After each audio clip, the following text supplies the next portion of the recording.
It's great to finally get to talk with you, see you face to face, and share the enthusiasm for what we're about here with Millennium Charter High School. As Hamish said, we met about 7 years ago at the Department of Education when I was the Visual Performing Arts consultant there. And we would meet quarterly, and the 52 counties would send representatives from their counties for those discussions. And it was my job to keep them abreast of things that were happening across the nation, internationally, new things within the state, where they could make connections that made for greater opportunities for the students in each of the counties, how they could network and partner together. Part of that was having met Dr. Stevens and sitting on the California Alliance for Arts Education board together, and we started working together. I think we sort of had like minds of where we needed to go with children, and she started coming to the county art leads meetings periodically to talk to all the state consultants or the county consultants. With that came interest from different counties that she went on sort of a road show, if you might say, going to different counties and working, training teachers within special regions within the state. And at one of those, she and Hamish and I started talking about possibilities and what we would like to see in education for kids, and that we couldn't practice in some of the public schools around with all of the mandates that they had. And lo and behold, today we're talking about Millennium Charter High School being able to put some of these thoughts that are different, some of these thoughts that are brand new, into practice and into action where the public school setting can't do that. And I have to say straight out, I am not a strong charter school proponent, because I believe in public school education for everybody, that all students have a right to receive a quality, balanced education, and it's not happening. So with the opportunity to talk with Hamish, and I kept pestering him and saying, how's it going, how's it going? And then suddenly he links me into it a little bit more deeply here. It's a chance to practice the things that we've been talking. I've had several sessions and summers back at Harvard at their school reform work. We're having a chance through MCHS to put some of those things into practice. I find that exciting. I see the school being able to offer 4 things that across the nation is not happening. One, that there's going to be a sequential development set of learning that goes about that is related and core for science, for music, for dance, for theater, for language arts, for visual arts, for media arts, for mathematics, creative writing, social studies, coupled then with the life skills that teach kids patience, that teach kids how to be leaders, to work collaboratively, and all the things that we're talking about that business wants for the future and that America's been sort of losing out to, that other nations like Finland and New Zealand and even Singapore have been putting into place, and America has sort of fallen behind on. And so MCHS is going to be able to demonstrate that it works, that here's a nucleus of our normal, regular, every classroom children of the United States of America that happen to be in Monterey County, that we can demonstrate that this works.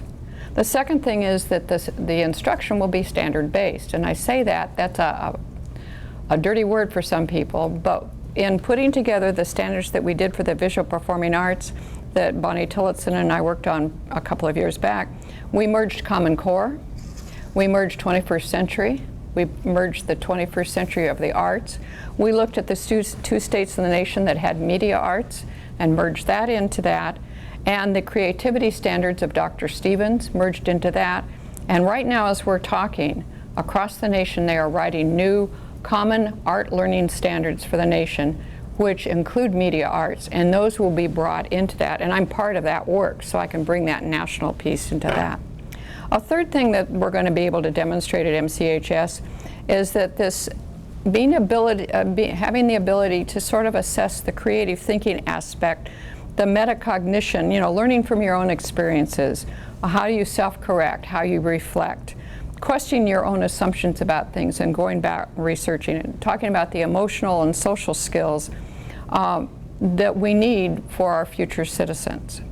The fourth thing that we have is that we will have a staff of highly qualified teachers in every subject that I just mentioned, from dance to music to theater to visual arts to the media arts to the science, social studies, language arts, all of that.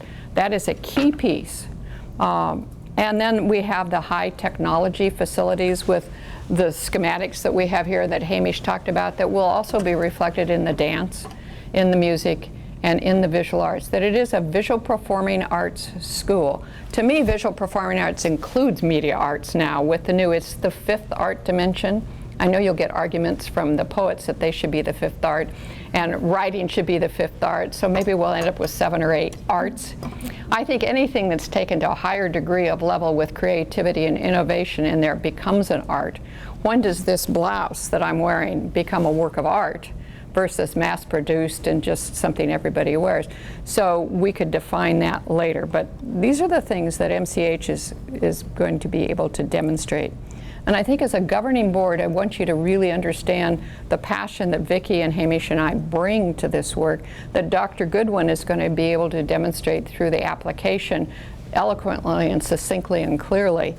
That I want you to take notes as we go through this today, and if you have questions, save them till the end so we can sort of go through what we hope you to see as the whole picture, and then we'll come back to your questions at the end.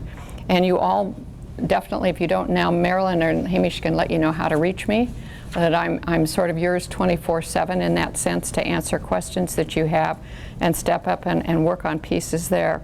There's lots of little bits and pieces that need to be done that are from the promotional brochure about the school to getting lists that Christina will be helping me with and all of that. But there's the bigger ones to seeing that the facilities are in place, that the supplies are there that we necessarily need in all high quality and all the way. Also realizing that technology ages very fast and needs replacement. That we have high quality teachers that get so enthused about the school they don't want to leave, and they bring fellow teachers as we grow and need more teachers. We've got this wonderful new technology facility, but learning to draw, learning to sculpt with that clay, learning movement, which comes through dance for us and through play productions, is an important part of all of these. And I was going to say this at the end, but I'm going to say it now. In my work at the State Department, I worked a lot with Pixar, worked a lot with Sony, worked a lot with Lucasfilm's Rhythm and Hues, and constantly I heard, is proprietary software, we don't care. If they can turn on the computer, that's all we care. If they understand balance, if they understand texture, if they understand sound, if they understand movement, if they understand the line, and that's the drawing. And I know there was one presentation that DreamWorks and Rhythm and Hues did with me, and 2 teachers in the audience of 140 got up and said, well, my kids use this and this software, and they're all been accepted at the IT schools, and they both sort of went like this, saying, give them a pencil and paper, and give them a wad of clay, and then the 3rd dimension is a college degree. We do not hire without a college degree. So those are pretty basic, aren't they? So we have all this wonderful technology, but we need to remember they all should go through a drawing, having the visual arts, the drawing part of that. They need to take that 3-dimensionality. You go through the Pixar studios and you'll see them working with clay, that Fimo clay that you can move and use, and they'll be sitting there talking to you and creating these little characters. And by the time you leave, there's all these people across that, but they've understood 3-dimensionality and they've understand body movement, which you get through dance and through theater. Those are the foundational things that will come in the freshman year that all students will take, no matter what. The sophomore year moves away from that just a little bit into a little bit a touch. And Vicki and I had this analogy today of the cocoon, the chrysalis, the wet wings to the flying, and that described our freshman, sophomore, junior year in a way. Because by the time they get to that senior year, they should be able to have their own projects and being mentored by the teachers to put into place what they learned their freshman year, their sophomore year, and began to practice their junior year. So what I'd like now to do is talk to you about the school day and week and understand the intra and interweaving and the layering. And I'm going to ask Vicki if you would come up and talk about that now. So. Thank you, Nancy. We're going to go back and forth a little bit here. And since you were able to do all of your items so quickly, I think there's a little flexibility, isn't there? So if there's a burning question, if you want us to stop and discuss something? I would wait. No, I'm going to disagree. Wait till the end so we can get through this. I just saw a lot of note-taking. I want to say a couple of things. First of all, thank you for having me. It's really great to meet those of you that I haven't met before, and thank you so much for being on the board and for giving service here. And Marilyn, who I've known from 4 years ago or something, when I did a 2-day training in King City, and she was there for all 8 hours each day, and it was an amazing experience with those teachers. And she was this bright, shining light, and have been sort of watching each other from afar. I'm just so thrilled that you're doing this. And Safwat, who I've gotten to know with his work and his generosity, but his architectural brilliance, especially with his ecological and green work, which, as you will see when we get into the school day, is one of the themes of our school. And Hamish, who came up to me after I gave a talk to the arts lead Nancy was talking about, and was so excited and said, well, I've got to find a way to do what you're talking about. I have to find a way. And so we said, okay, we're going to figure it out. And so it's been back and forth and coming, lots of different talks and meeting people and iterations and passion. And it's just so wonderful, the persistence and resilience and the vision and the heart that is leading to this. And I know that we talk about all these details, but in the end of the day, this is about every child having a sense of their own vision and purpose and voice in the world, and having a sense that they have something to contribute when they graduate, and they have a way to do it with the skills to do it. And there is no better antidote to depression or any kind of apathy or violence than a sense of personal mission and purpose on this planet. And that's what I'm committed to in my life as a child therapist. It's what I do in public schools, which is almost 100% of my work now is in South Central Los Angeles with foster children and at-risk youth, and working with those who've been traumatized and helping them to realize their academic goals and to graduate and have a sense of who they are beyond they perform well on standardized tests. So we all share a commitment to education broadly. Part of my vision for the school, it's always been true, is that this charter school is a laboratory that gives us the ability to experiment with ideas in a free way, and also with a focus. That both in terms of the pedagogy, the curriculum, and the research, that is going to enable us to then take what we're learning and say, here's some professional development for public school teachers. Here are some of our lessons. Here are examples of some of the things that work so well. Here's what you can do without a major budget and a huge television studio. Here are the things that work. And yes, we have ideas from Finland and from Singapore. We know the UK. They're committed to creativity, innovation, imagination. What does that look like in a day-to-day school where you're being absolutely focused on rigorous, standards-based, skill-based instruction in all the major areas that we know the kids need for the basics, and bring together with that the arts and technology and all of these higher order thinking skills. So I am committed to this vision, which is a broader vision than a charter school itself. It's something that can train teachers, we can have interns, we're going to work with the community in many, many different ways. But I also want to say one more thing, is that I read every application for the kids that came to the workshop on Saturday. I read through, which I created, a multiple intelligence designed focused questionnaire, which I don't know if you saw or knew that I did that. And so I could determine the primary modes of processing of these children and their areas of special interest and skills. Well, some of them have already built computers, some of them are already making YouTube channels, some of them have I've already written a novel, and I'm thinking about my second one. And there's one where it said, what do you want to get out of being here? And wrote one word: indescribable. I mean, what more can you say than something that fabulous? They are all very committed to learning and curious. The things that they got the most checks on were, I want to see how things work. I'm curious to putting things together and taking them apart. They're mostly visual learners. They're kinesthetic learners. but they're eager to learn set design, making videos, making films, making documentaries. But some of them want to do the music, some of them want to build the set, some of them want to draw and paint. It's a every single child that filled out an application is highly qualified to be at this school. Every single one.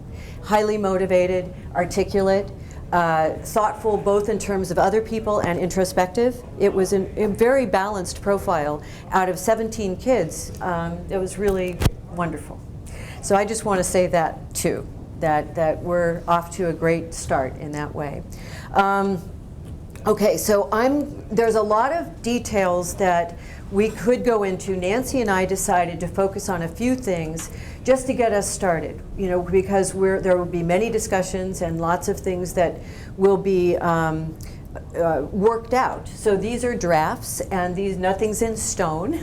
This is a big picture overview, and this particular document that you have in front of you that is on the PowerPoint or the screen, but is also in front of you, was worked on originally by me and Nancy, and then Bonnie Tillotson, who you've also met, our interim principal, and who is a fabulous arts educator and visual artist herself, with whom I worked through Nancy too in San Bernardino.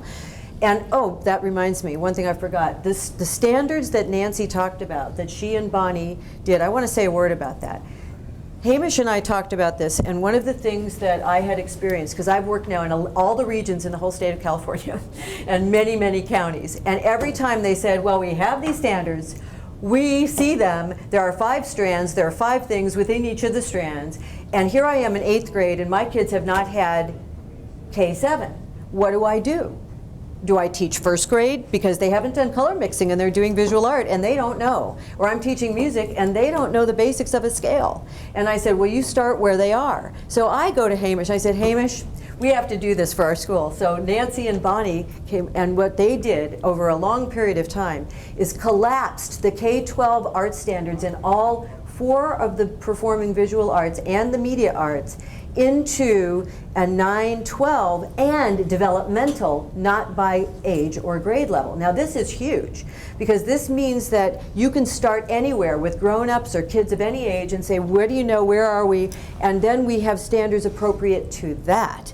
Then what they added were the Common Core standards and 21st century standards and my creativity standards, which you will see at some point, which we don't have today, but they have to do with standards that are higher order outcomes that are linked to creative thinking, that cross over into every area. They put all of that together, and we have this document here. No one else has it. This was commissioned work by this school that before this started. And so this is something that's going to be experimented with, and I don't think we talk about this enough at this school. That is a major thing that could revolutionize teaching, in my view, because it's huge. And because the standards can be annoying, but they are important because they're benchmarks of skill development. So what we are doing is we have those art standards, we have the subject standards for each subject, and then we have these higher order thinking standards, which are my standards, and I'll give you an example of a creativity standards. Being able to identify similarities and differences between 2 objects. Now that's a creativity standard. Why is that? Because it's a way of thinking that you could focus on in science, math, visual art, dance, theater, music, anything. What are the similarities and differences between you and I? Well, we're both women, but we come from different backgrounds. So similarities and differences is the essence of empathy, right? We are similar, yet we're different. And so we are able to discriminate between things and yet see what's similar. Right? Now this is a major skill that's inherent in creative thinking and problem solving and leadership and collaboration across the board. So I've sussed out 20 of these higher order thinking skills that are linked to creative thinking. And I've identified them as specific standards. And those standards then go together with the other standards for each unit, each lesson, each subject area. And what they do is cross over. So it's a link from each subject to each subject to each subject. So every teacher, whether they're teaching science or music, they can speak the same language of similarities and differences. You see what I mean? The same vocabulary that goes across. So when you look at the school day, and we have this up here, and we have this sketched out, what would this look like for our freshman year only is what we worked on this for. Now, if you'll notice, one of the first things you'll notice is it's a non-traditional week. We have a Wednesday that is different than the other day. So similarities and differences. What is the similarities between the 4 days and the 1 day? Okay, 1 day is different. All right, so if we start with this, the Monday, Tuesday, Thursday, Friday day, we're going to start there. Notice we have dance 90 minutes. Now, there is a reason for that. Now, the reason that that is 90 minutes is that, what? It's PE dance. Exactly, is that it includes PE. And so we are including all the physical education standards, but that do not include anything to do with sports-based athletic competition, but all having to do with movement, with understanding your body, strength building, flexibility, all of that, and it's linked with dance. So we'll be mixing the dance standards with physical education. And it's a great way to start the day, as you know, right? And getting their blood going. There will be in here moments of quiet time and time for reflection and holding still, which is part of the physical exercise. And that will be part of dance as well. And that's going to be linked over to, if you look at Wednesday under life skills, the life skills section will reference some of the things that are done in that dance PE. Okay, so then we have a little break, passing time, little break, and then we have art, theater, music, passing time, art, theater, music, lunch, right, and then we have our other sections, which we have listed out on the next page, and we have our concluding at 5. And we have a little time there at the end for self-assessment, conclusion, reflection, closing experience every day. So what we want to do is begin with the movement, right, and the physical grounding, and also being able to get the blood going and flowing, right? But we're ending with a quiet self-assessment and also reflection of the day. What did we learn? What was important? What do we need to do next? How do I feel? And so we're addressing that there at the very end, okay? And so I'm going to skip over now because what is relevant here are these tracks. And so when you see this second period, third period, fourth period, fifth period, sixth period, seventh period, that mirrors these tracks over on the other side. You see on the next side? Right, so this is, so that's mirrored by the number 4? That's right. Yes. That's right, exactly. Right. Okay. And so, yeah, So essentially what we've done is we've divided 3 tracks to periods 2 through 8, and at all times 3 classroom sessions will occur with 1/3 of the class in each classroom. And we were thinking at the time we have approximately 20 students per. It may be a little more. And that's going to become for you guys, as we have our students, we're going to look at facilities and rooms and all of that, but that's what we're looking at.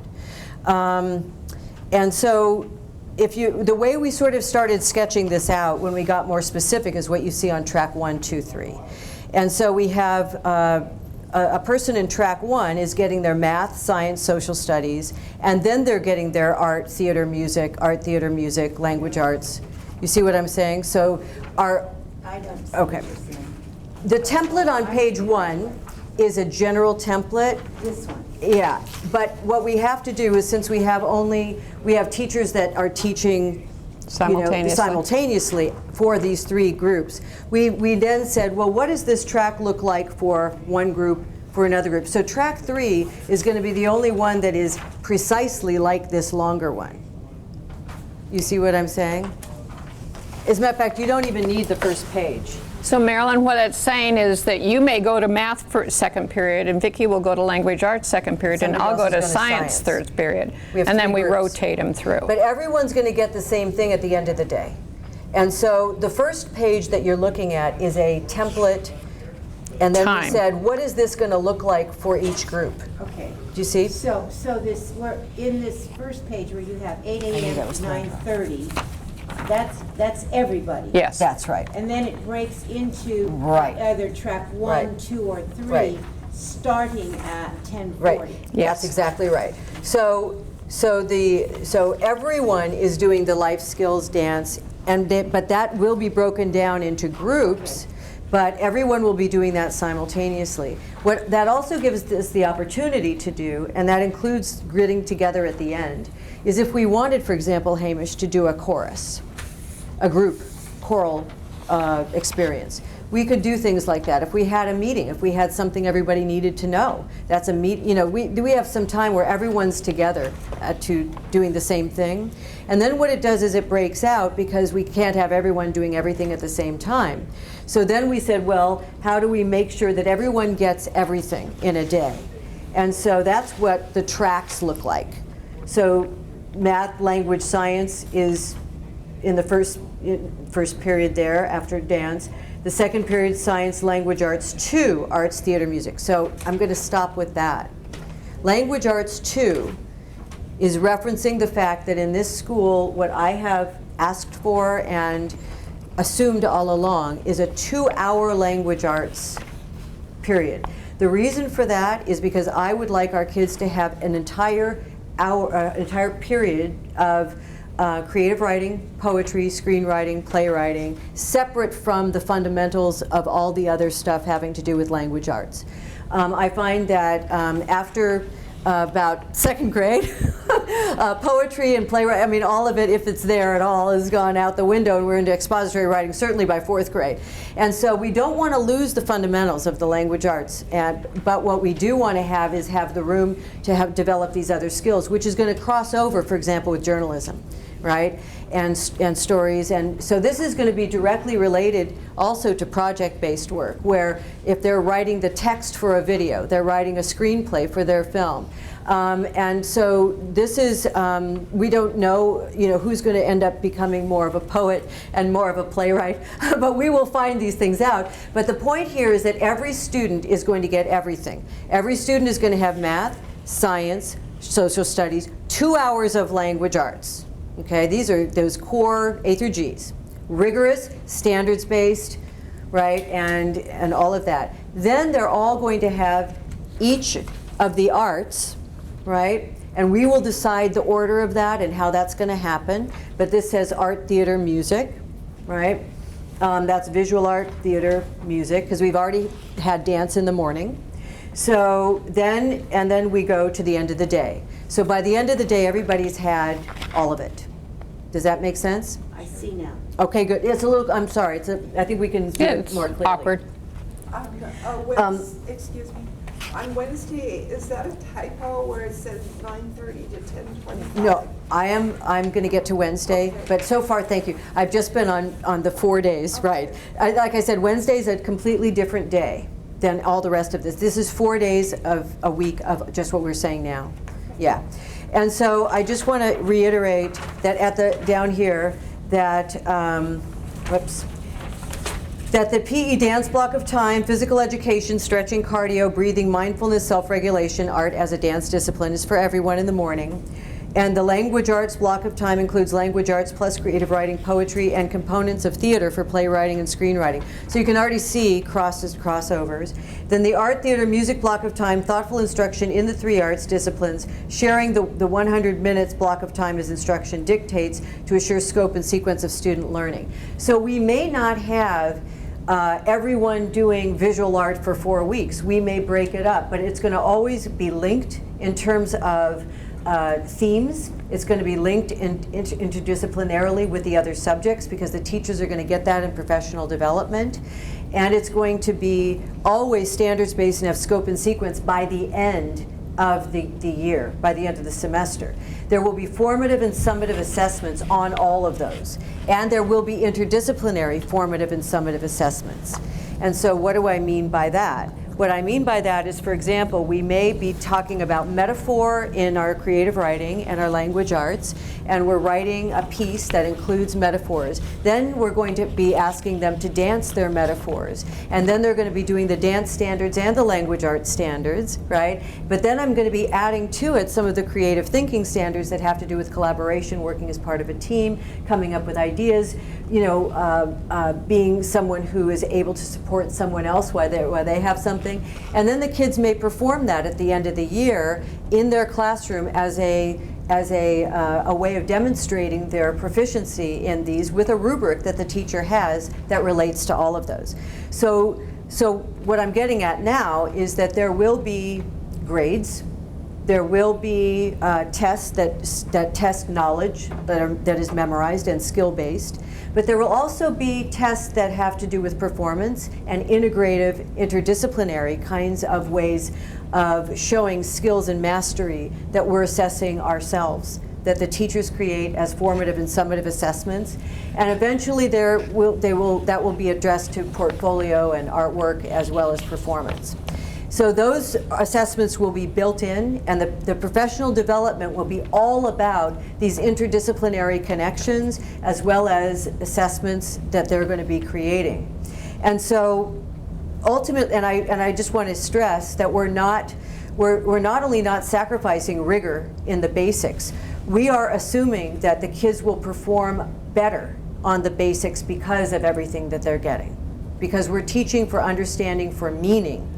We're not just memorizing information with discrete bits, right? We're connecting it through, and so, what? So I was going to say we should skip to. Well, I'm not quite there yet. Okay. So now I'm Time going to is go going back to by. Wednesday. And so Wednesday, just before I link that in, I will in a second. On Wednesday, we have time for, again, PE all-school meeting, and some of this is flexible depending on what's up and what we want to do, or if somebody special comes and we want to have a talk, you know. Wednesday, we wanted to be flexible. Why? Because if we have Friday as our flex day, a lot of kids may end up having something else going on that day. You know, it could happen. We wanted to have a day in the middle of the week that was different. And that was something Bonnie and Nancy and I talked about quite a bit. The life skills class is only on Wednesdays. Now that class Goes till 12:25. goes That's actually an till error. 12:20, and it is an error. You're correct.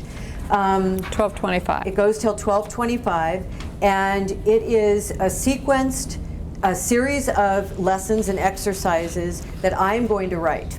And I'm going to write this based upon my experience doing seminars and doing all kinds of work with both kids and grown-ups, having to do with creative thinking with regard to your own thinking and your own emotional states. And this is going to lead to things like the ability to have contextual judgment, the ability to control your impulses, the ability to have persistence, resilience, patience, the ability to utilize information well in the service of a given purpose and to adjust flexibly if things change.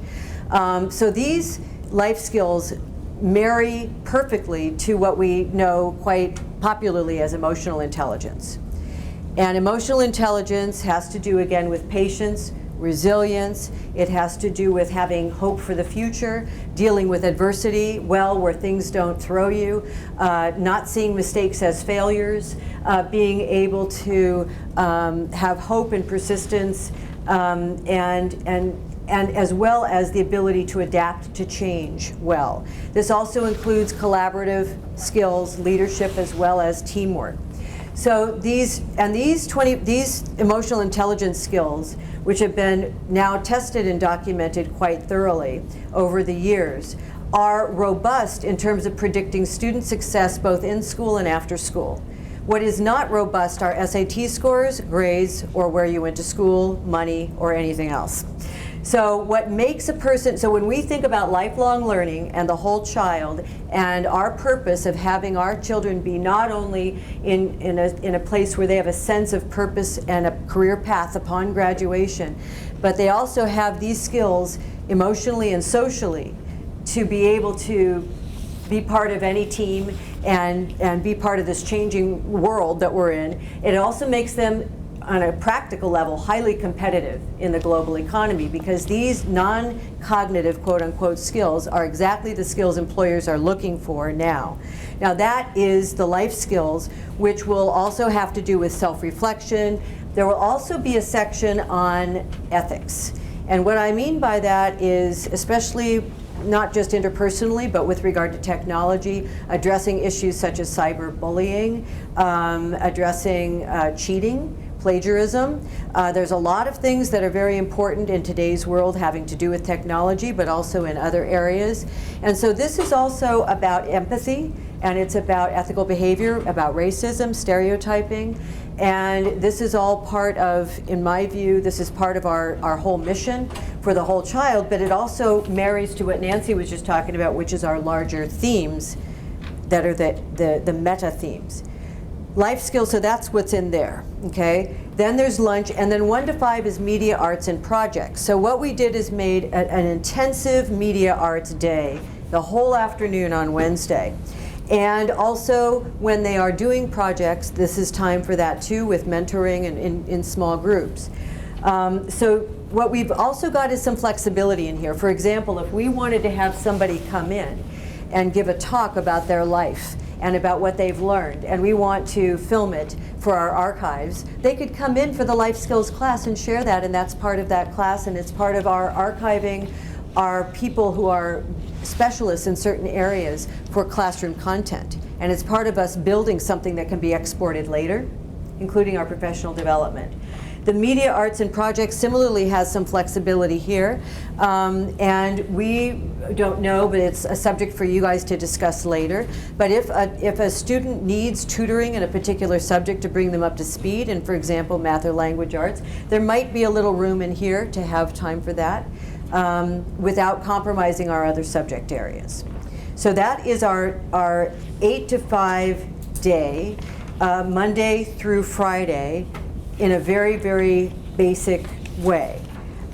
I want to... 2 minutes, Vicki. Okay, let me just skip then to, we've talked about the freshman year as foundational, and then we have our special classes in the core academic subjects. I'm on the last page now. And then we have instrumental music, culinary arts, gardening, sustainable architecture, agriculture, landscape, drawing. Now these are all just examples of the things that could be special classes once we move out into specialization. Beyond the freshman year. They won't happen in the freshman year. Junior and senior year. And this is just a small smattering of that, because the students will tell us also, and we will learn what they want to specialize in. So finally, the overarching, so I've talked about the overarching standards and the goals in terms of thinking and skills and knowledge. The overarching themes are divided by quarter. And these are themes linking each subject area, including all the arts and technology, to each other. So we have time, earth, line, social justice. Now you can already imagine the idea of line going through every area, right? And social justice as a theme, the earth, time. These are going to be general themes that our teachers will creatively then make lesson plans out of. There will be units, but they will be discussing it with each other, and there will be crossover in vocabulary and also co-teaching. Then space, air, circle, global citizenship, patterns, water, gestalt, and ecological awareness, and then relationships, fire triangle, creativity, moving through the year. And so these were the themes that I had envisioned that would link everything quarter to quarter to quarter, all of them scaffolded, and then culminating in this final idea of this creativity. And this could continue each year in different ways with different sophistication. But the idea of social justice, global citizenship, ecological awareness, and creativity are very broad, but also we wanted to have as large kinds of areas for the kids to think about in terms of their projects, right? So all the classes will include are sequential, developmental, and standards-based, and as Nancy said, they include all the Common Core, My Creativity Standards, and 21st Century Standards. So that's a real brief beginning. We could talk about this all Right, day. I know. We're trying to give you a snapshot, and we hope that you'll come back with more questions, and that we can online do other presentations about specific aspects as we come along in there. You may say, at the next board meeting, would you present on what you mean about life skills? Don't talk about anything else. And we'll give you 20 minutes. Like the TED Talks. Yeah, like the TED Talks, Right. exactly. That's what, and we're envisioning doing a lot of taping of things with Vicki and your technology here on different topics. Right. We're talking about having a blog Right. where there can be what are life skills? And maybe instead of writing the answer with text, we have a video they click on and it shows Vicki talking about it. So those are a lot, and then we can archive those and always have those there for you. So I think talking about the school day and all of the overlaying and interrelationships, we could have talked all day. So I know she talks fast, I talk fast, but we're trying to get everything in and yet not overwhelm you so much. One of the unique qualities of Millennium Charter isn't just the knowledge and the learning that they can memorize and know and do. It's what they know and do with that, and then have the skills that go with it. When they don't do well on something, how do they pick themselves up and come back and approach it from another? How do they learn best? How do I have to sit and work with Hamish, and I don't get along with Hamish at all. How am I going to manage to get through this class, and I have to do all the work while he does nothing? You know, those kinds of things that are everyday things. Or he's got all these ideas and he won't listen to my ideas, and mine are better than, you know, all of those kinds of things will happen. And I'm picking on you, I don't mean to do it that way, and you can rebuttal later over a glass of wine. But it's the layering of all of this together. One of the things that I really picked up early in working with Randy Nelson of Pixar, now DreamWorks, is the siloing of things is so dangerous. And you don't apply all the things you learn in isolation in your adult life. You don't do that in college. And I'm thinking of all the things that I learned in 3 years of architecture training in college, and then I switched to education, and how much of all that training in architecture plays a pivotal part in every piece of my day and in my thinking and how I construct things and how I approach kids with learning problems and what I brought into my special ed neurologically handicapped, emotionally disturbed kids when I work with them. It's all part of me and what I can bring to that, and that's what I think the Millennium Charter can do. We're putting all of these things together that we all know and we can talk ad nauseum about, and making it come together on that. Assessment can be sort of a dirty word. Assessment is something we're always thinking of state tests. And state tests do not show what our students know and do. It shows a set of things that they've memorized and learned.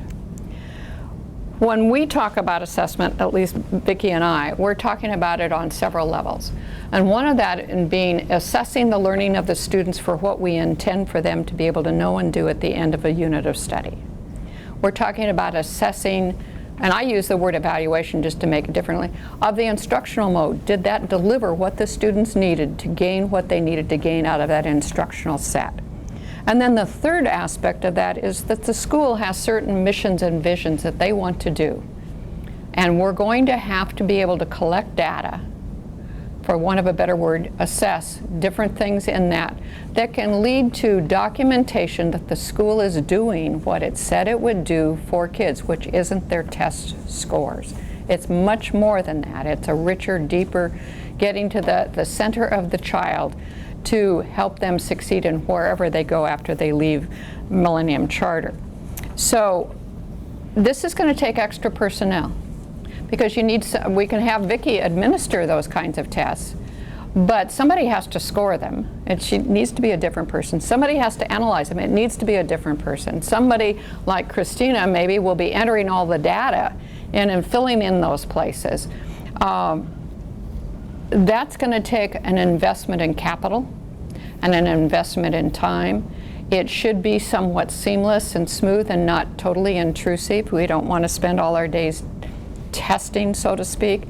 I think with the curriculum that you've contracted with Vicki to do, a lot of that assessment of the learning itself will be infused into the instructional mode. So I'd like Vicki just to take maybe about 5 minutes, because we don't have a lot of time. You have in your brochure or in your packet today something on the assessment piece, and so we're not talking about state testing here. It says overview of assessment research. And I don't expect her to go into very much detail, but I just want her to highlight 2 or 3 things and maybe take 5 minutes. Do we have until like, it's only 4:15? We've got other things to do though, still. Okay. Okay, because I have a couple, little more than 5 minutes if I can. Okay. All right, so. 10 minutes, I'll call you. I want to say something about this assessment vision. I already mentioned the formative and summative assessments that go in each unit, and also not forgetting class grades, and we do understand that standardized tests do test particular levels of knowledge and skills in particular areas. However, as I like to say, it's like somebody testing them on how well they know their scales in music, but they never play the music. So the question is, what do you do with that information and those skills once you have it? So we're not negating the importance of rigorous assessment of skill development. It's just simply we need to go further and enhance it. And everybody agrees on this, by the way. The question we have, and Nancy will speak to this maybe at the end, but everyone is sort of asking, what does that look like? How do we do that? And I am asked to talk about this all the time. Well, we love everything you're saying, but we don't know how to fit it in the classroom day. We don't know how to do it given the standardized tests. We don't know how to assess it. We don't know what to do here, you know, and just the standards don't make sense either. So, so we've got that level, and this other level though has multiple purposes. And I've written out a pretty thorough document here for you, just as an introduction, but you don't have to read it now. But it does talk about these 3 instruments that I have chosen. And the reason I chose these particular instruments is because they directly measure the things we are saying our kids are going to have as outcomes. Mainly, number 1, creative thinking, right? And this Torrance test of creative thinking is the most robust measure, reliable, valid test that is being done on creative thinking. And this test has multiple aspects to it. And it is something that will help us to understand flexibility and fluidity of thinking and imagination and the ability there's something called resistance to premature closure. That means that when something is obvious, we don't jump to doing the obvious thing. They're able to wait and come up with something unique, which is an absolutely huge part of creativity, right? The second test is about emotional intelligence, which is what I talked to you about, the life skills, and a moment ago. And if you see under the EQ test that's on there, there's a listing of the skills that looks at. You see that where it says there's a whole list? I don't have it in front of me anymore. Yeah, those lists. Do you see that? So that list of skills there on that page are the skills that the EQ test are looking at. And as you can see, these skills are life skills, character skills that cross over into every part of life. The other test is a test of executive function, which has to do with our, what we call in education, higher order thinking skills. And this has to do with planning, with impulse control. It has to do with contextual judgment. It has to do all about making choices. This is where metacognition is, where we're thinking about our own thinking. This executive function is considered to be the goal of education in terms of this is the area that we want to address and develop as a skill, as an area where we actually have skills in this. Metacognition is also self-reflection, thinking about thinking, but also ability to question assumptions, the ability to adapt and change when our assumptions are proven to be wrong or our hypotheses are incorrect. So these 3 tests are not only not intrusive, they are done and administered as a group one time in the fall. That's it. And then there's a post-test in June. Okay? It's not one-on-one. It doesn't take forever like some of the tests we're familiar with, right? Like the Wechsler or something. It's not for 2 hours, and this is not diagnostic or clinical in terms of looking at a mental problem, or it's not stigmatizing, and it also is not diagnostic in terms of their intelligence, or and it's not going to have any impact on their grades. This is confidential.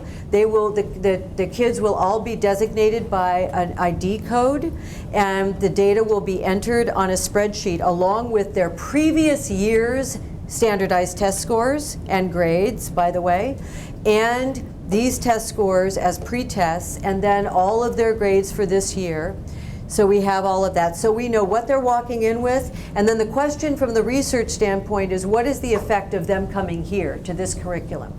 We see where they were before, now we see now. And then we do a post-test in the spring. The incoming next year will do a pre-test, but our continuing sophomores and freshmen will only do the post-test each year, and it will be longitudinal.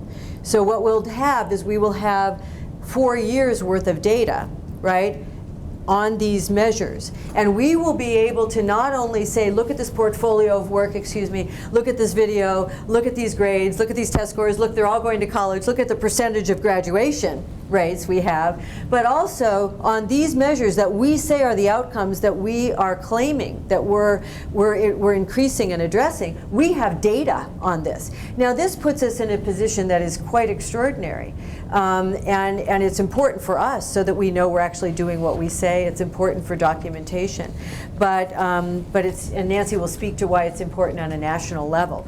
But this level of assessment is really pretty easy to do. What's not easy is the data, the scoring, which is on 11 scales for each test, and individual scoring, data entry that's accurate and confidential. And then once it's all on the spreadsheet, my colleague from Rob Gould, who I've mentioned in there, who I've worked with before on all these tests, would do the data analysis with the spreadsheets and the graphs and all of that each year. So these are cost items. This is time items. There are possibilities in terms of interns helping with data entry, but you do have the issue of confidentiality. You have to cross out every name and put an ID number. I have a parent letter. We have to get parent permission. That would have to go out in the summer before school, and I have that already written up, and Nancy has a copy of that. So that would, we wouldn't do this with any child without parental permission, but also there would be instructions for the children to know that this is not them doing about them having a problem. This is for us to assess ourselves, to see how good of a job we're doing. That's really our goal here. So is that enough? Mm-hmm. Okay. Real quick question in the transition here. It is costly. Yeah. It starts for the 60s. When you talked about having previous information on the kids, were you saying that we were going to go back to where they went to school before and gather that information? Okay, so that's going to be what we start with. Plus, then right. we will. It's in the CUME It's in their folders when the CUME file. students come to you. We will already get that. So you already have that. So then the costs then, if the first year of our first 60 students for freshman year, the sophomore year folks we're not going to take into consideration. So this fee here of $22,000 is every year, every freshman class that comes in? And does it double because we go into the freshman year, and then does it triple because we go into the junior year? I'm saying because of the budget thing. No, because good questions, because I wrote this up at Nancy's request for the freshman year only. And what I said is, given these numbers, and we can extrapolate out what that might look like. However, there's flexibility given our budget. For example, if you say, Vicki, we're only going to do one test, which one do you think is the most important? We only have money for one. But the answer to your question is that yes, it would be each year the incoming class would have a pretest, so we're going to buy those. Right. The second year we'd only buy post-tests for... Which may not be $22,000. Oh, no. No, it wouldn't be. And then we'd have ongoing analysis and data entry and... And that would remain steady over the... That would remain 4 steady. years. That's right. Okay. And That's so what we need to know. That's right. And so, however, if you say we only want 2 tests or 1 test, we could think about that. The 3, I think, each handles a crucial area, and the 3 are really, I think this is a really important area of investment that you'll have to discuss. So what you would, let's say you're the 4-year school already, what you have every year is 4 posts Right. and 1 pre every year after you get going. I see that, I just. This is something, Marilyn, I'm going to ask Jane DeLay to help me write a grant. Yeah, that's what I think. This is precisely what Hewlett, for example, is Right, looking yes, we just can't take it out of our implementation grant. No, you Just- cannot. No, but this is very sexy for grants. Good, I like sexy stuff. And nobody is doing it. And remember at the beginning I was saying we have 5 unique aspects. Yes. This is one of them. And Vicki kept referring, I would mention things at the end. When I was the state consultant, we started a group. It's referred to as CDAY. Stands for State Educational Agency Directors of Arts Education, one for every state in the nation. And we have an organization that is funded by the National Endowment for the Arts and several other groups too, to have us work collaboratively to speak for arts education across the nation. College Board is working with us too, and they've done research for us internationally on what is media arts across the world, you know, those kinds of things. And I'll give Hamish the links for those in case you want to look at all of that, or I'm going to send you some stuff at the end of this. But once a month we have a conference call. It's a webinar every month, first Tuesday of the month.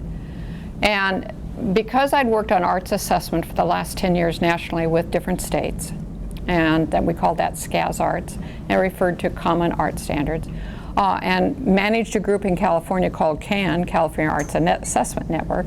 I'd had conversations with these people over the 10 years of that work.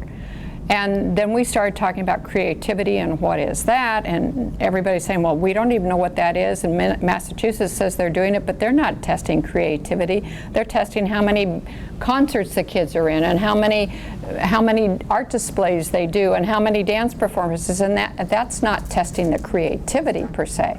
So how do you do it? So Vicki's given a couple of professional development talks for this group online through webinars, and it's going to come back to more. In fact, we're going to have a blog on creativity on the CDAY site. So when I mentioned that I was working with Hamish and with Vicki on a special school in the Monterey County, they glommed onto that like it was a magnet, because it is the only, of all the states in the nation, This is huge. we're the only ones, and I know I live in Oregon now, I don't live in California, but we, Millennium Charter, is the only school approaching it, taking the time to do these 3 tests she just described, because that's the real evidence. The number of plays I put on, all that is not. So it is, to me, you do all 3.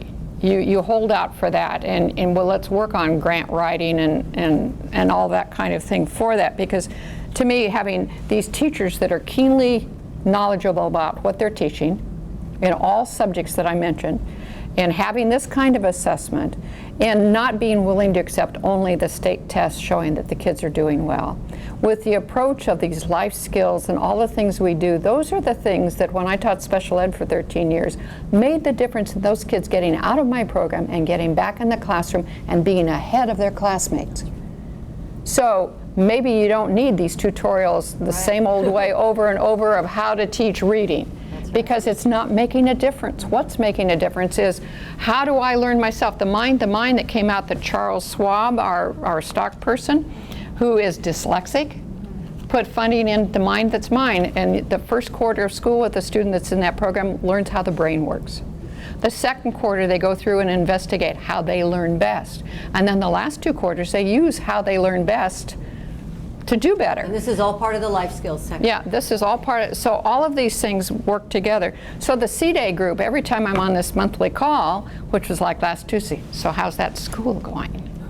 I mean, it's really, they're waiting to hear and see and I said, well, you realize you won't get the research to come next June, because we don't open till September. And, well, can we buy the program? I said, well, maybe in 4 or 5 years. But we have to go through those first. So the program itself and what they outline, and the training protocol that you could set up, could be fundraising, it could be money raising to keep things going down the road. But we're not going to jump the gun and say, oh yeah, we'll give it to you in September, but oh, we haven't tried it yet. You know, that kind of thing. So I think across the nation, and I keep getting good questions which help inform me to think of things that maybe I wouldn't have thought about, that I can talk to Hamish and to Vicki and to you about. And I think that will make a difference. I keep going back to what Randy Nelson, John Hughes from Rhythm Hughes, he's the one that started talking animals like Charlotte, all of that. Just didn't know he could do that. Portland, Oregon, where I live, there are maybe 80 studios in people's basements where they do one aspect of a movie. That they maybe make the fence posts shake. That's all they do. I mean, I always stay, my kids hate going to movies with me. I wait till the credits because I see how many people I know that are still doing things, and then, oh, I don't see Bob's name anymore. Oh, he retired. Oh, okay, who replaced him? And I have a little miter, the toy car miter, the tow truck from the Cars movie, and it's in this box, and on the back of it, Randy Nelson and John Lasseter wrote, "We use the high school students." Well, they're 3 blocks from Emeryville High School. And I said, why aren't you using those kids in animation and the comic things to critique as you're working through the things? They can walk over, or you can walk over. So they did it for the last Cars movie. And so here's this little note. We actually made 4 changes thanks to the students. That kind of thing. But the silo walls are down. Yeah. It's all merged, it's all related. And that's the pivotal thing that the business world is looking for, that people can think totally through this whole thing. I think of a story Vicki talked about, which one of our students will create the next rover on Mars? Right. Or she was talking about a friend of hers that is measuring the mountains on the ocean's floor. And it may be, I did a session with Disney Studios, we got to go behind the scenes. I was there at 4 in the morning, watching them open up and going through all that. And then each of the different branches that they had got up and told their background, what they'd come to DreamWorks with, and what they were doing. And this one gal said, well, I was hired to, the submarine ride that's at Disneyland? Well, that paint fades. So she was told, we're either going to close it down or you're going to find a way to have it not fade. Well, she trained in textile design at the University of Florida. What does textile design have to do with anything? Well, she came up and experimented and found out through all these different ways of thinking and talking to different people in the chemical world and all of that, that crushed glass never fades. So they drained it and they sprinkled crushed glass and then fused it. And they saved the submarine ride for all the children of the world. But she came to them with a degree in fabric design and fiber arts.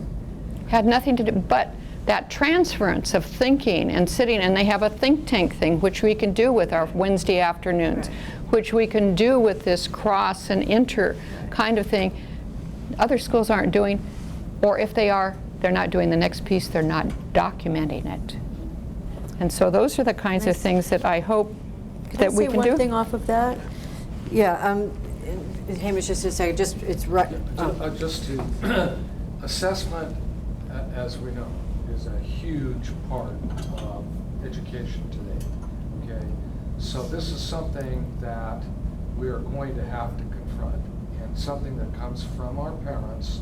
Well, what are they actually learning? Right. And how do you measure right. that? So, and I also want to point out that this does not take the place of KC, SATs, STAR testing. It's on top of it. But this would enable us to for parents. And done somewhat non-invasively, too. Right. And the other thing I would say, when you've got high qualified teachers, which you're going to have to spend money on, and you don't want Band-Aid approaches, I would say those are the 2 big next expenses you're going to have to think about, of how many teachers are you hiring. I don't want just because Nancy can teach English and knows how to draw, she'll do the visual arts too. Not with this kind of curriculum. With this kind of curriculum, you have to have high quality teachers, and that's going to be maybe a new way of thinking for some people. When high quality teachers came in 2001 at the State Department, I got to go and review school districts, and it was really hard. A science teacher had been teaching science for 10 years and didn't know anything about science, and he was 2 chapters ahead of the kids. We don't want that. We want the science trained person. We want the music trained person.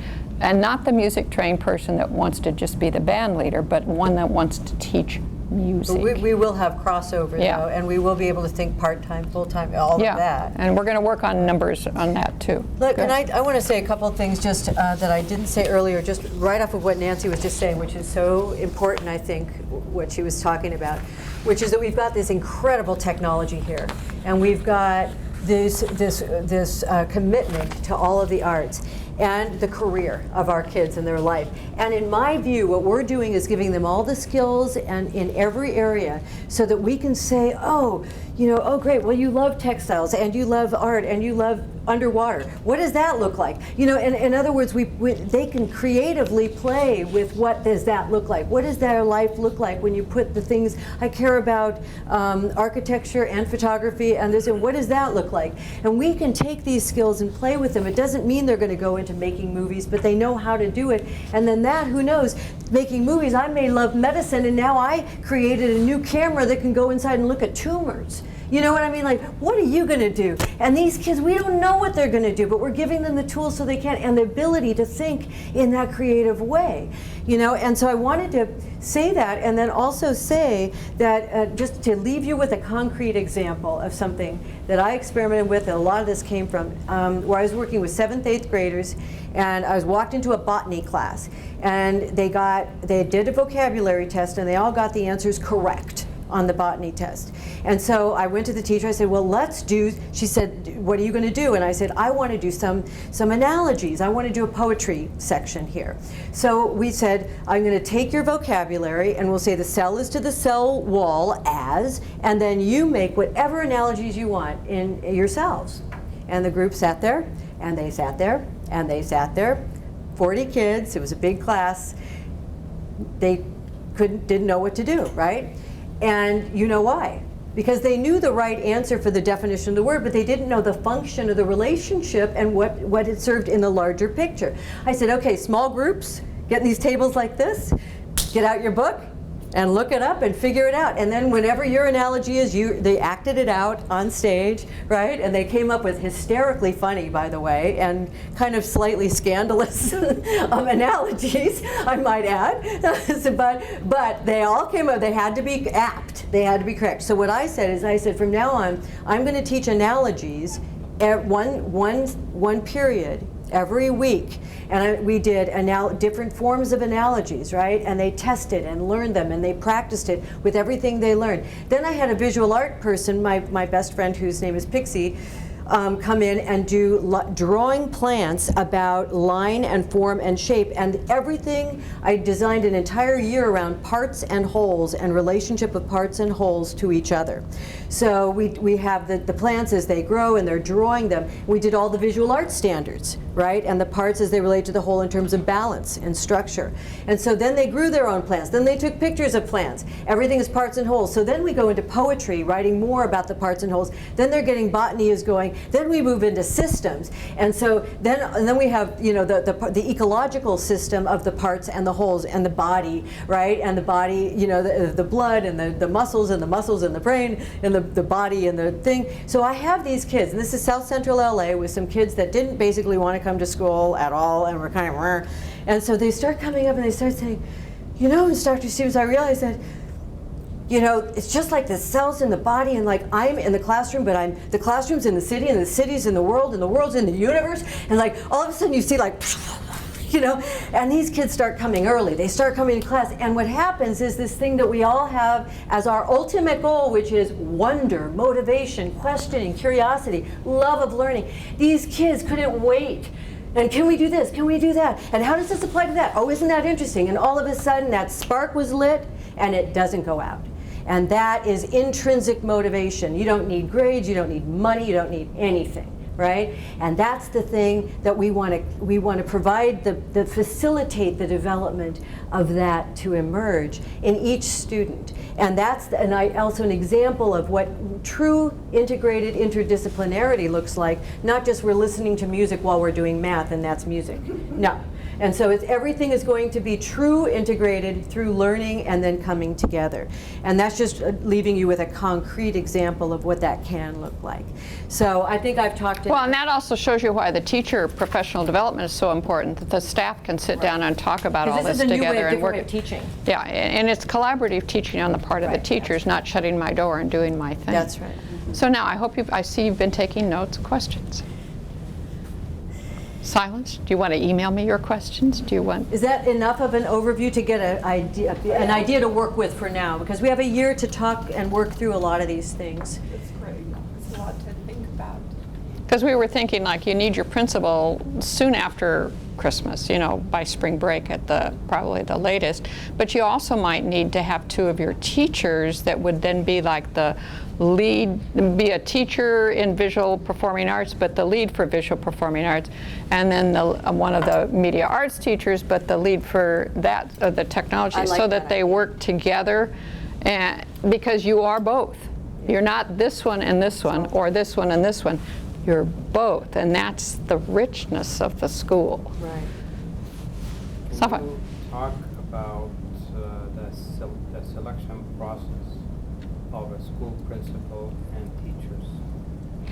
When Bonnie was here, and I think most of you met Bonnie Tillotson, with Bonnie and Hamish and Vicki and I, we came up with interview questions. We came up with expectations of the kind of person we were looking for. We have that for principal, and we have that for teacher.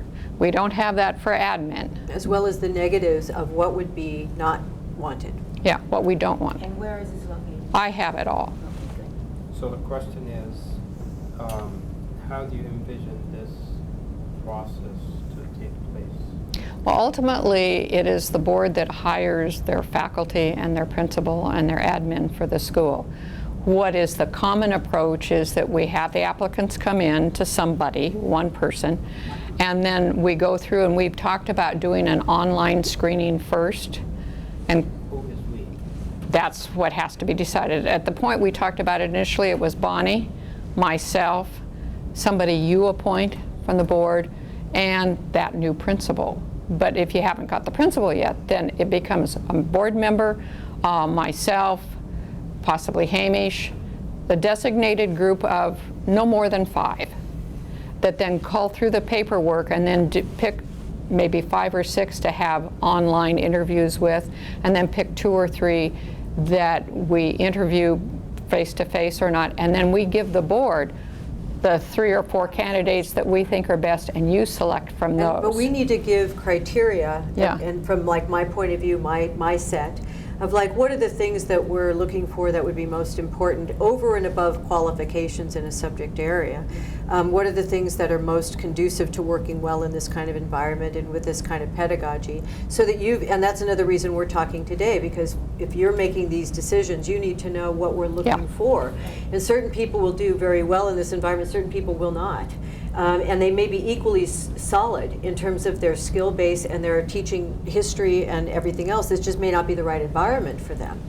I know when I was hired, there was another visual performing arts consultant, so there were 2 of us, and he lasted about 4 months after I came.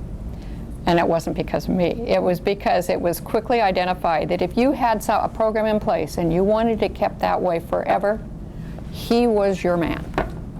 He wasn't going to waste any energy checking to see if it was working, if it wasn't working, to improve it. I've worked with kids for too many years.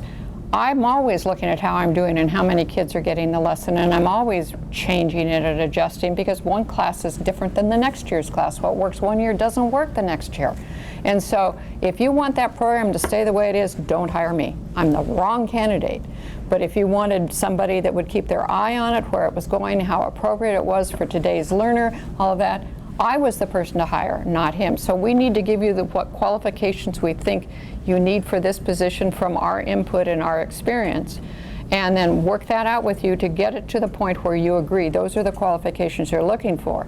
Then we'll go back and check our questions to make sure they're right, that the application asks the right questions on it. And then we vet it out, and they come back and start, and we go through that. But ultimately, you do pick, but you don't do all the screening of 52 applicants And for there a are principal. ways of thinking that Nancy's talking about that, and ways of working that you can find out in an interview with the proper questions. Yeah, it's the questions. And they're open-ended questions that are geared to reveal the things that you're looking for without being intrusive and without being discriminatory or anything like that. The other thing, though, that we didn't mention, which needs to be in the interview and transparent, is the fact that we are planning to videotape the teachers teach. And some teachers do not like that, but the idea is not punitive. But this is another way of looking at a big question in teaching today in education, which is evaluation, and to have video evaluation that can be done in micro video analysis with a mentor, with another person, for quality, not as punitive, as punishment, but to also be able to evaluate and also to have examples of best practices so that we can, when we move into archiving, for example, and we'd get permissions from kids, or if we don't show their head, their faces, for example, to protect them. But the idea is that we begin to archive material that can be part of a product that we can export. The other thing that I would like to do, and this is a potential fundraising for you, which is to offer professional development for public school teachers across the county and elsewhere, in addition to our PD for our teachers. But ultimately, once our teachers are going, have our master teachers be able to go in and teach other teachers, because the whole goal of this is about dissemination of something that works well for people then to creatively use it in their own schools, where it's not about holding something in our little corner over here and saying, well, we have it and nobody else does. The idea is about this broad reach. What she's talking about is we have something we call a parking lot. All these other ideas of things, like mentors for kids, mentors for teachers, Right. This is on our long list, which I keep adding to as people talk and mention, well, have you thought of? Well, let me put that on the list. Right. So as we get to the point where we're open and we're functioning and we're starting to move on, then some of these other things can come along and do that. But that is a teacher interview question. Yeah. Do you have any other comments or questions? There's always going to, I might add, with the work that, Marianne, that you will be doing, there will be some aspects like the assessment that we definitely will want to be engaged in down the road. But because it's due on the 15th of October, we can't get ahead of ourselves. And we'll have to do the kind of standard, well, of course, we're going to do KC and we're doing SAT and all of that. That would be my assumption, correct? We discussed this, and I think Marianne has an answer. Yes. We'll list the required assessments that the state requires already, and then add a sentence about how other assessment will be used as appropriate to the purposes of this Good. school. And that's it. And then you don't have to make any decisions right now. that's good. I like your approach that this grant that we're submitting is a plan, and that we can amend it as we go, but as long as we hit what is necessary for these folks that are assessing it, then we should stick with that. But again, as we discussed, things can flow, right? But we want to make sure that everything Right. is available. One of the things that I've asked is to be able to have a way to listen to your board meetings, to discuss, and that I also have a weekly call with Hamish so that I don't get out of the loop or something doesn't start to happen that I'm going, wait a minute, that's months down the road, or you don't say it that way. You say it this way. And it's like that question about assessment, the way Marianne is couching it leaves us open to do whatever we want to do as we feel is appropriate later. We don't have to identify it now, and I think that's the in the old days, we used to say the caginess of the selection of words you use. We have to be politically correct. We have to conform to what they need there, and don't say more, but say it in a way that leaves us open to choose what we wish to do once we get the funding. We have a lot of options, I think, to be able to make sure we can Skype you in. We can probably do a teleconference phone call, right? Just put that little whatever right here, and you're right there so that you can hear us. And Well, you can let me know that. I just was Yeah. going to say, I think that will help so that we don't ever get ourselves in a bind and then I'm going, why on earth did you do that? That's the wrong word. Yes, You should have, perfect. you know, I want this to be as effortless and as smooth as we can do through And that. Nancy that's kind of a regular thing that Nancy's talking about, but as far as me, I go, I'm happy to do that if needed, and also, if not a board meeting, certainly if there are questions, my contact information can be given, and, you know, I mean, I Well, can and I think, provide information. and as we started out saying, as we approach different things and you've got questions, you could ask us to do a presentation at your next meeting via these little recorded things too. So don't expect Hamish to answer something that I really have the information for. That's not fair to him. Let's save a few of those gray hairs or those hairs on his head. Okay. the board is concerned about the contracts for you. They want to see those contracts that we wrote. I don't know, Esme, can we look at those contracts to make sure that they say what they're, because you've all signed them, so you've all seen them, but the board hasn't seen them, so they want to see them. Yes. The one thing that I'll add about the assessment discussion is that the contract that I signed does not include that work. And so that's a Right. separate contract, and it's all separate. So Right, that's clear on there. So here, if you. And my want to do it, contract I already signed doesn't them. consider the more than 1,000 hours I already put in before I signed that. And you say 1,000. Yes, I spent my whole Labor Day weekend working on things for this. So, Well, I know that you've got claims to cash, and you know that. Well, we're okay, we're not in a rush if you want more questions. You know what, I might add in terms of the videoing a lesson.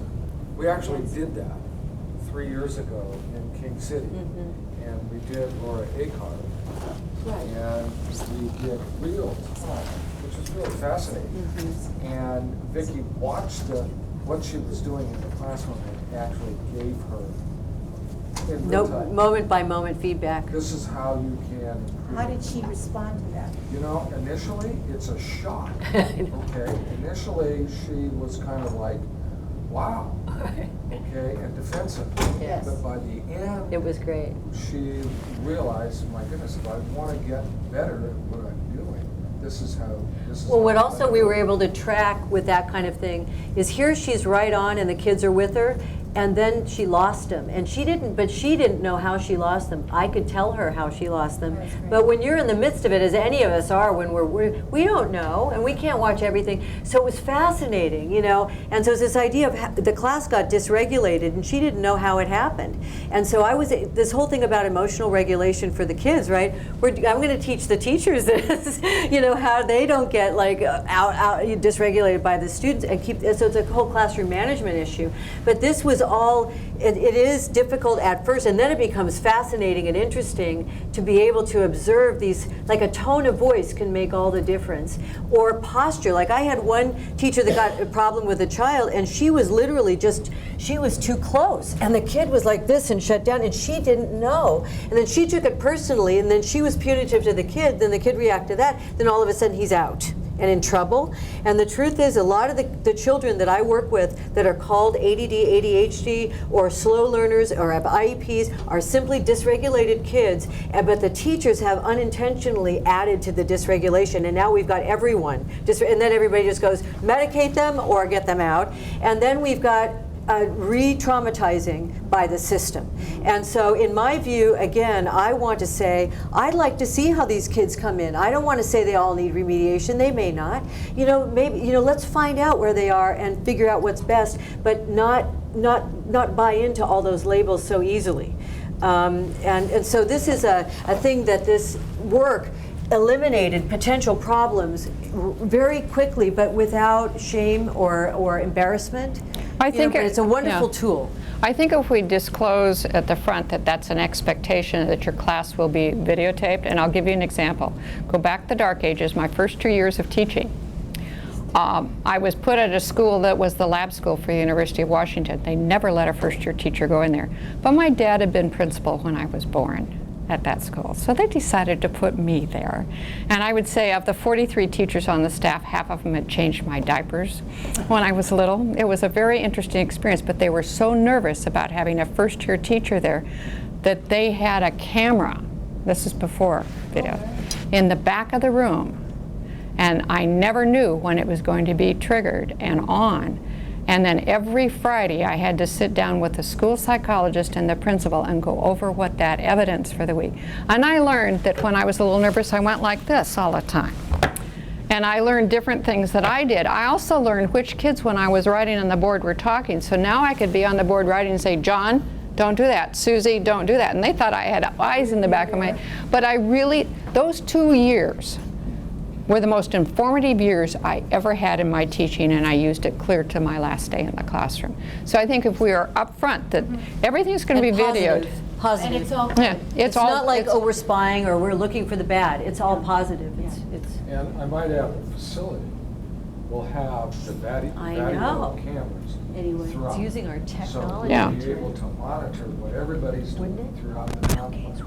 Not only so that Vicki can look in, and it's not just, classroom management is super important, but it's also enriching. Yeah, And it's absolutely. giving a much more to each individual Right, lesson. right. That 2 minds, 3 minds, That's a whole right, group of exactly. people can It's really- collaborative work. Yeah, I think that's great, as long as all the students, all the teachers, Yeah. all the parents know. That's right. They have to know and agree. We have to have sign releases. That's right. And Well, and you're in a tech art school, so that's a different expectation than the school down the street that's a science, math-focused school. It's part of our world. You're Well, right, it's you're also right. The collective bargaining unit here does not Yeah. approve that. Right. I know. No, you're totally right. But also if we begin, and again, this is sort of a PR point, if we take this seriously as a laboratory school with research base that is for, then it also takes on it maybe not as lab, but we want to watch that because we don't want the kids, oh, we're practicing on you, but that they have an opportunity to be getting these wonderful things. But I agree with you, that has to be done. Yeah. Any other questions? Any other questions? Great. I Okay, would thank you. really